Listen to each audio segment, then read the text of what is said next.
Atos capítulo 14.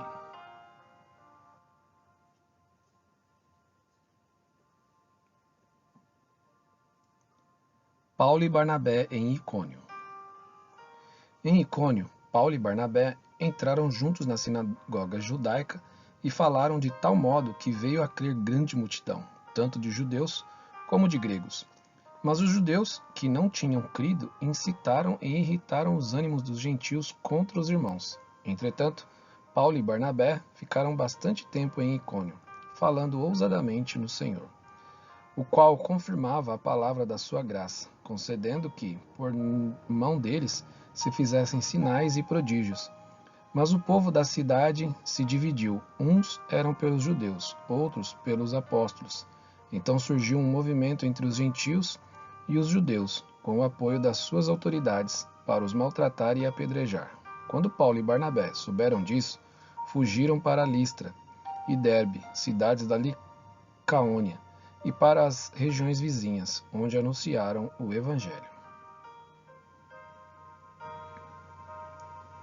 A cura de um paralítico em Listra. Em Listra costumava estar sentado certo homem aleijado, paralítico desde o seu nascimento, e que nunca tinha conseguido andar. Esse homem ouviu Paulo falar. Quando Paulo fixou nele os olhos e viu que ele tinha fé para ser curado, dizia a ele em alta voz: "Levante-se direito sobre os pés." O homem saltou e começou a andar.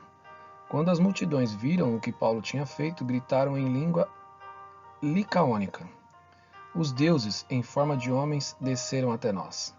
E Barnabé chamavam Júpiter e a Paulo Mercúrio, porque este era o principal portador da palavra.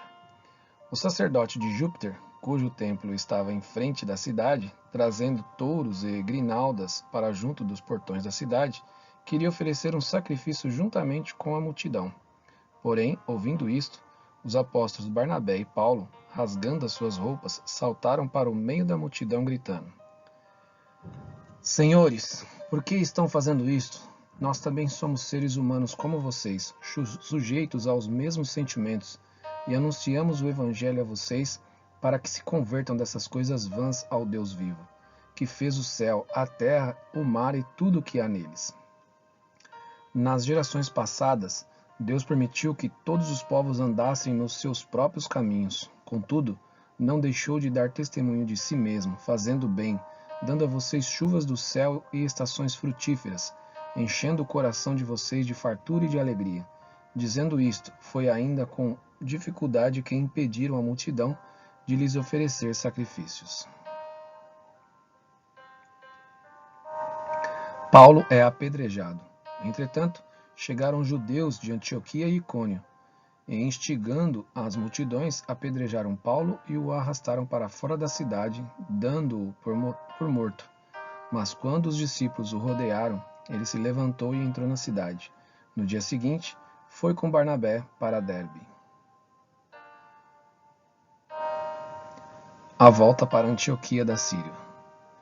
E tendo anunciado o evangelho naquela cidade e feito muitos discípulos, Paulo e Barnabé voltaram para Listra, Icônio e Antioquia, fortalecendo o ânimo dos discípulos, exortando-os a permanecerem firmes na fé e mostrando que, através de muitas tribulações, nos importa entrar no reino de Deus, e promovendo-lhes em cada igreja a eleição de presbítero, depois de orar com jejuns, e encomendaram ao Senhor em quem haviam crido.